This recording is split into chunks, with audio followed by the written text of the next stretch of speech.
কুরআনী দাওয়াতের বিশ্বজনীনতা। কুরআন সমগ্র বিশ্ব মানবতাকে পথ দেখাবার দাবি নিয়ে এগিয়ে এসেছে, একথা সবাই জানে। কিন্তু কুরআন পড়তে বসেই কোনো ব্যক্তি দেখতে পায়, সে অধিকাংশ ক্ষেত্রে তার নাইল হবার সমকালীন আরববাসীদেরকে লক্ষ্য করেই তার বক্তব্য পেশ করেছে। তবে কখনো কখনো মানব জাতি ও সাধারণ মানুষকেও সম্বোধন করা হয়েছে। কিন্তু অধিকাংশ ক্ষেত্রে সে এমন সব কথা বলে যা আরববাসীদের রুচি অভিরুচি, আরবের পারিপার্শ্বিক পরিবেশ, ইতিহাস ও রীতিনীতির সাথেই সম্পর্কিত। এসব দেখে এক ব্যক্তি চিন্তা করতে থাকে, সমগ্র মানব জাতিকে পথ দেখাবার জন্য যে কিতাবটি অবতীর্ণ হয়েছিল তার মধ্যে সাময়িক, স্থানীয় ও জাতীয় বিষয়বস্তু ও উপাদান এত বেশি কেন? এ বিষয়টির তাৎপর্য অনুধাবন না করার কারণে অনেকের মনে সন্দেহ জাগে। তারা মনে করেন, সম্ভবত এ কিতাবটি সমকালীন আরববাসীদের সংশোধন ও সংস্কারের জন্য অবতীর্ণ হয়েছিল, কিন্তু পরবর্তীকালে জোরপূর্বক টানা হেচড়া করে তাকে চিরন্তনভাবে সমগ্র মানবজাতির জন্য জীবনবিধান গণ্য করা হয়েছে। যে ব্যক্তি নিছক অভিযোগ হিসেবে নয় বরং বাস্তবে কুরআন বুঝার জন্য এ ধরনের অভিযোগ আনেন তাকে আমি একটি পরামর্শ দেব। প্রথমে কুরআন পড়ার সময় সেই সমস্ত স্থানগুলো একটু দাগিয়ে রাখুন যেখানে কুরআন কেবলমাত্র আরবদের জন্য এবং প্রকৃতপক্ষে স্থান, কাল ও সময় ক্ষেত্রে সীমাবদ্ধ এমন আকিদা বিশ্বাস, চিন্তা বা ভাবধারা অথবা নৈতিক বিধান বা কার্যকর নিয়মকানুন উপস্থাপন করেছে। কুরআন একটি বিশেষ স্থানে একটি বিশেষ যুগের লোকদেরকে সম্বোধন করে তাদের মুশরিকি বিশ্বাস ও রীতিনীতির বিরুদ্ধে প্রতিবাদ জানায় এবং তাদেরই আশেপাশের জিনিসগুলোকে ভিত্তি করে তাওহীদের পক্ষে যুক্তি ও প্রমাণ দাঁড় করায়। নিছক এতটুকু কথার ভিত্তিতে কুরআনের দাওয়াত ও তার আবেদন স্থানীয় ও সাময়িক একথা বলা যথেষ্ট হবে না।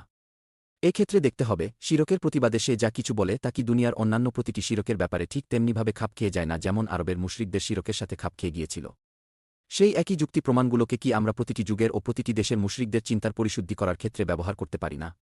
আর তাওহীদের প্রমাণ ও প্রতিষ্ঠার জন্য কুরআনী প্রমাণ পদ্ধতিকে কি সামান্য রদবদল করে সবসময় ওসব জায়গায় কাজে লাগানো যেতে পারে না? জবাব যদি ইতিবাচক হয়ে থাকে, তাহলে একটি বিশ্বজনীন শিক্ষা কেবলমাত্র একটি বিশেষ কালে একটি বিশেষ জাতিকে সম্বোধন করে দান করা হয়েছিল বলেই তাকে স্থানীয় ও সাময়িক বলার কোনো কারণই থাকতে পারে না। দুনিয়ায় এমন কোনো দর্শন, জীবনব্যবস্থা ও চিন্তা দর্শন নেই যার প্রথম থেকে নিয়ে শেষ অবধি সমস্ত কথাই বস্তুনিরপেক্ষ, অ্যাবস্ট্রাক্ট বর্ণনাভঙ্গিতে পেশ করা হয়েছে। বরং কোনো একটি বিশেষ অবস্থা বা পরিস্থিতির সাথে খাপ খাইয়ে তার ব্যাখ্যা দান করা হয়েছে। এ ধরনের পূর্ণ বস্তু নিরপেক্ষতা সম্ভব নয়। আর সম্ভব হলেও তা নিছক কাজীর গরুর মতো খাতাপত্রেই থাকবে, গোয়ালে তার নাম নিশানাও দেখা যাবে না। কাজেই মানুষের জীবনের সাথে সংযুক্ত হয়ে তার পক্ষে কোনো বাস্তব বিধানের রূপ নেয়া কোনো দিনই সম্ভব হবে না। তাছাড়া কোনো চিন্তামূলক, নৈতিক, আদর্শিক ও সাংস্কৃতিক আন্দোলনকে আন্তর্জাতিক পর্যায়ে সম্প্রসারিত করতে চাইলে তার জন্য আদৌ এর কোনো প্রয়োজন নেই। বরং যথার্থই বলতে হয়, শুরু থেকেই তাকে আন্তর্জাতিক বানাবার চেষ্টা করা তার জন্য কল্যাণকর নয়। আসলে তার জন্য সঠিক ও বাস্তবসম্মত পন্থা একটি। এই আন্দোলনটি যেসব চিন্তাধারা, মতবাদ ও মূলনীতির ভিত্তিতে মানুষের জীবন ব্যবস্থাকে প্রতিষ্ঠিত করতে চায়, তাকে পূর্ণ শক্তিতে সেই দেশেই পেশ করতে হবে যেখান থেকে তার দাওয়াতের সূচনা হয়েছে। সেই দেশের লোকদের মনে এই দাওয়াতের তাৎপর্য অঙ্কিত করে দিতে হবে, যাদের ভাষা, স্বভাব, প্রকৃতি, অভ্যাস ও আচরণের সাথে আন্দোলনের আহ্বায়ক নিজে সুপরিচিত।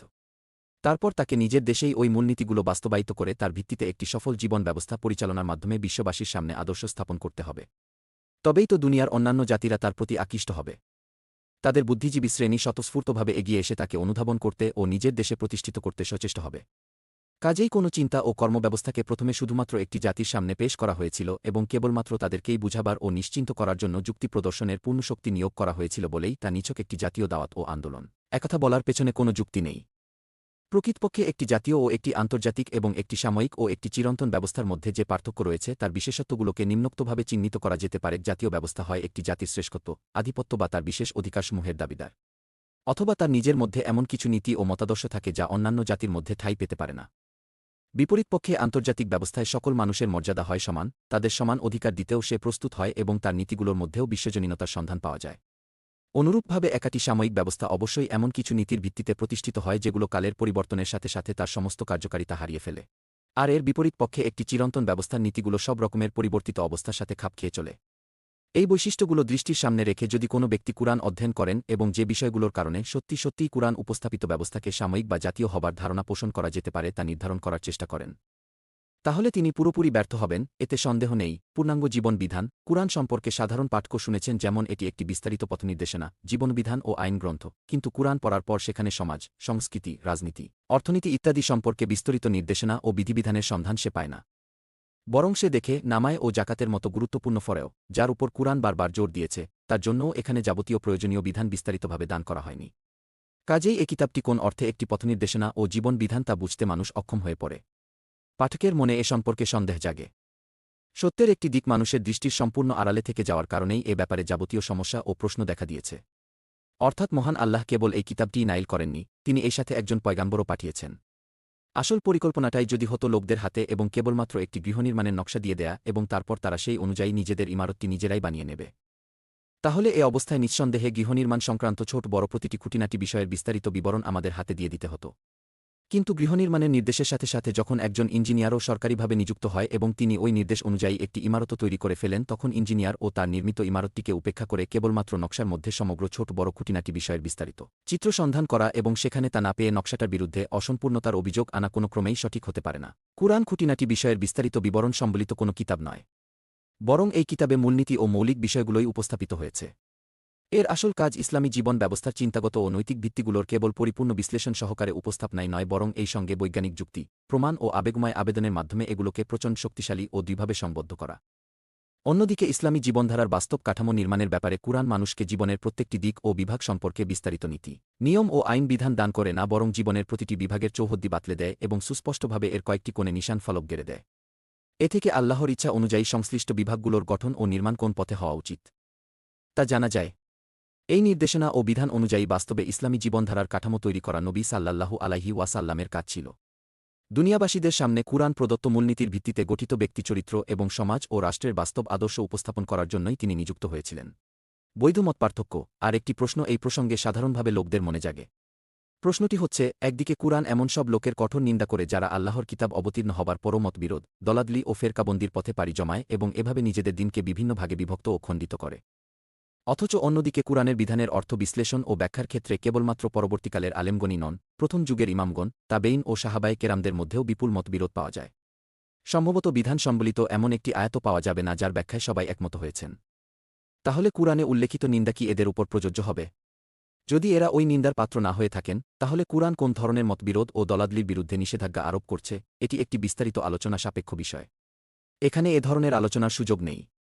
কুরআনের একজন সাধারণ পাঠক ও একজন প্রাথমিক জ্ঞানার্জনকারীর সংশয় দূর করার জন্য এখানে কেবল সামান্য একটু ইঙ্গিত দেয়াই যথেষ্ট মনে করি।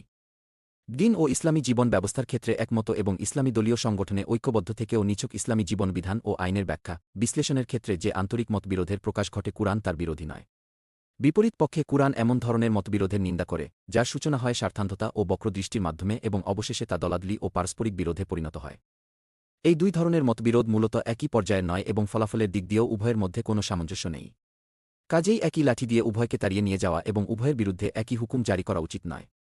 প্রথম ধরনের মতবিরোধ উন্নতির প্রাণকেন্দ্র ও মানুষের জীবনে প্রাণস্পন্দন স্বরূপ। বুদ্ধিমান ও চিন্তাশীল লোকদের সমাজে এর অস্তিত্ব পাওয়া যাবেই। এর অস্তিত্বই জীবনের আলামত। যে সমাজে বুদ্ধির অস্তিত্ব বিলুপ্ত হয়ে গেছে, বরং সেখানে রক্তমাংসের মানুষের পরিবর্তে কাঠের মানুষেরা বিচরণ করছে, একমাত্র সেখানেই এর অস্তিত্ব থাকতে পারে না। আর দ্বিতীয় ধরনের মতবিরোধটির ব্যাপারে সারা দুনিয়ার মানুষই জানে। যে দেশে ও যে সমাজে তা মাথাচাড়া দিয়ে উঠেছে তাকেই ছিন্নভিন্ন করে দিয়েছে। তার অস্তিত্ব স্বাস্থ্যের নয়, রোগের আলামত। কোনো উম্মাদকে সে শুভ পরিণতির দিকে এগিয়ে দিতে পারেনি। এই উভয় ধরনের মতবিরোধের পার্থক্যের চেহারাটি নিম্নোক্তভাবে অনুধাবন করুন। এক ধরনের মতপার্থক্যে আল্লাহ ও রসুলের আনুগত্যের ক্ষেত্রে সমগ্র ইসলামী সমাজে ঐকমত্য প্রতিষ্ঠিত থাকবে। কুরআন ও সুন্নাহকে সর্বসম্মতিক্রমে জীবনবিধানের উৎস হিসেবে মেনে নেওয়া হবে। এরপর দুজন আলেম কোনো অমৌলিক তথা খুঁটিনাটি বিষয়ের অনুসন্ধানের ক্ষেত্রে অথবা দুজন বিচারক কোনো মামলার সিদ্ধান্ত দানে পরস্পরের সাথে বিরোধ করবেন, কিন্তু তাদের কেউই এই বিষয়টিকে এবং এর মধ্যে প্রকাশিত নিজের মতামতকে দ্বীনের ভিত্তিতে পরিণত করবেন না। আর এই সাথে তার সঙ্গে মতবিরোধকারীকে দ্বীন থেকে বিচ্যুত ও দ্বীন বহির্ভূত গণ্য করবেন না। বরং উভয়ই নিজেদের যুক্তি ও দলিল প্রমাণ পেশ করে নিজেদের সামর্থ্য অনুযায়ী অনুসন্ধানের হক আদায় করে দেবেন। সাধারণ জনমত অথবা বিচার বিভাগীয় বিষয় হলে দেশের সর্বোচ্চ আদালত অথবা সামাজিক বিষয় হলে ইসলামী সমাজ সংগঠনই উভয় মতের মধ্য থেকে যেটি ইচ্ছা গ্রহণ করে নেবে অথবা চাইলে উভয়মতই গ্রহণ করে নেবে, এটা তাদের নির্বাচনের উপর ছেড়ে দিতে হবে। দ্বিতীয় ধরনের মতপার্থক্য করা হবে দ্বীনের মৌলিক বিষয়গুলোর ব্যাপারে, অথবা যে বিষয়টিকে আল্লাহ ও তার রসুল দ্বীনের মৌলিক বিষয় বলে গণ্য করেননি এমন কোনো বিষয়ে কোনো আলেম, সুফি, মুফতি, নীতিশাস্ত্রবিদ বা নেতা নিজে একটি মত অবলম্বন করবেন এবং অয়থা টেনে হিচড়ে তাকে দ্বীনের মৌলিক বিষয়ে পরিণত করে দেবেন। তারপর তার অবলম্বিত মতের বিরোধী মত পোষণকারী প্রত্যেক ব্যক্তিকেই দ্বীন ও মিল্লাত বহির্ভূত গণ্য করবেন। এই সঙ্গে নিজের একটি সমর্থক দল বানিয়ে এই মর্মে প্রচারণা চালাতে থাকবেন যে আসল উম্মাতে মুসলিমা তো এই একটি দলই মাত্র, বাদবাকি সবাই হবে জাহান্নামের ভাগীদার। উচ্চকণ্ঠে তারা বলে যেতে থাকবে, মুসলিম হও যদি এই দলে এসে যাও, অন্যথায় তুমি মুসলিমই নও। কুরআনের আলোচনায় এই দ্বিতীয় ধরনের মতবিরোধ, দলাদলি ও ফেরকাবন্দির বিরোধিতা করা হয়েছে। আর প্রথম ধরনের মতবিরোধের কতিপয় ঘটনা তো নবী সাল্লাল্লাহু আলাইহি ওয়াসাল্লামের নিজের সামনেই উপস্থাপিত হয়েছিল। তিনি এটিকে কেবল বৈধই বলেননি, বরং এর প্রশংসাও করেছেন। কারণ এ মতবিরোধ প্রমাণ করছিল যে তার প্রতিষ্ঠিত সমাজে চিন্তাভাবনা করার, অনুসন্ধান, গবেষণা চালাবার এবং সঠিকভাবে বুদ্ধি প্রয়োগ করার যোগ্যতা সম্পন্ন লোকের অস্তিত্ব রয়েছে। সমাজের বুদ্ধিমান ও মেধাসম্পন্ন লোকেরা নিজেদের দিন ও তার বিধানের ব্যাপারে আগ্রহী। তাদের বুদ্ধিবৃত্তি দিনের বাইরে নয়, তার চৌহদ্দির মধ্যেই জীবন সমস্যার সমাধান খুঁজতে তৎপর। ইসলামী সমাজ সামগ্রিকভাবে মূলনীতিতে ঐক্যবদ্ধ থেকে নিজের ঐক্য অটুট রেখে এবং নিজের জ্ঞানবান ও চিন্তাশীল লোকদেরকে সঠিক সীমারেখার মধ্যে অনুসন্ধান চালাবার ও ইজতিহাদ করার স্বাধীনতা দান করে উন্নতি ও অগ্রগতির পথ খোলা রাখার স্বর্ণাজ্জ্বল ঐতিহ্যের পতাকাবাহী।